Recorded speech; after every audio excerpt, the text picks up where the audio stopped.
Have you ever looked up at the night sky and seen that bright, beautiful star we call Venus? It's often called Earth's twin, but don't let that fool you.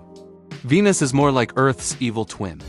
Its surface is a hellscape, with crushing atmospheric pressure 92 times greater than ours, and temperatures hot enough to melt lead. We're talking 462 degrees Celsius or 864 Fahrenheit.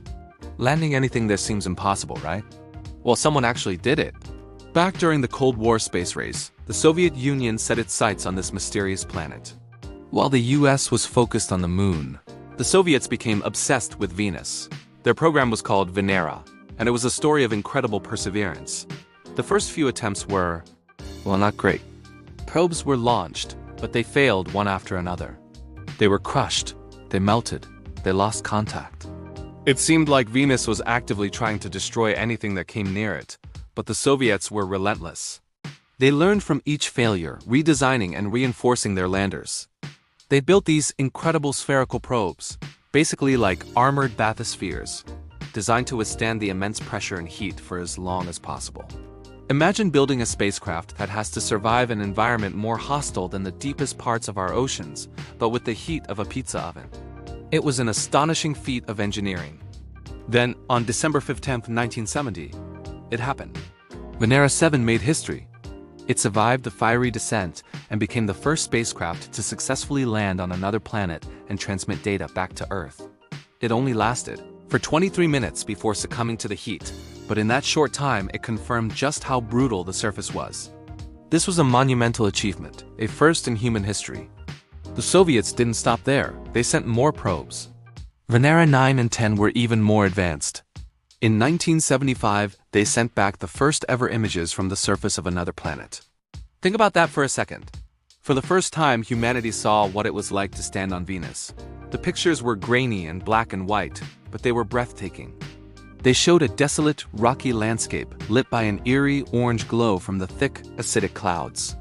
It wasn't CGI, it wasn't an artist's impression, it was a real photograph from an alien world. The ground was covered in flat, sharp-edged rocks, completely different from the rounded stones we see on Earth or Mars. It was a place that had seen no wind or water erosion for eons. The pinnacle of the program came in 1982 with Venera 13 and 14. These landers were packed with more instruments. They had drills to sample the soil and cameras that took the first color pictures of Venus.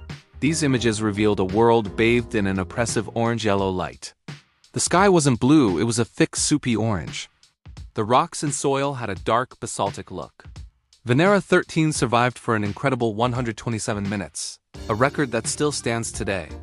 It even had a microphone and recorded the sound of the wind on Venus, a low, rumbling moan from a world under immense pressure. So what did the Soviets find on Venus? They found a world that defied all expectations.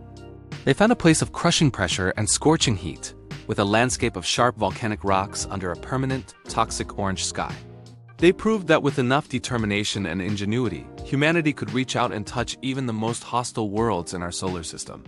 The Venera program is one of the most underrated but incredible sagas in the history of space exploration. It reminds us that there are still so many mysteries out there, waiting to be uncovered. Thanks for watching, and if you enjoyed this journey to our evil twin planet, make sure to hit that like button and subscribe for more deep dives into space history.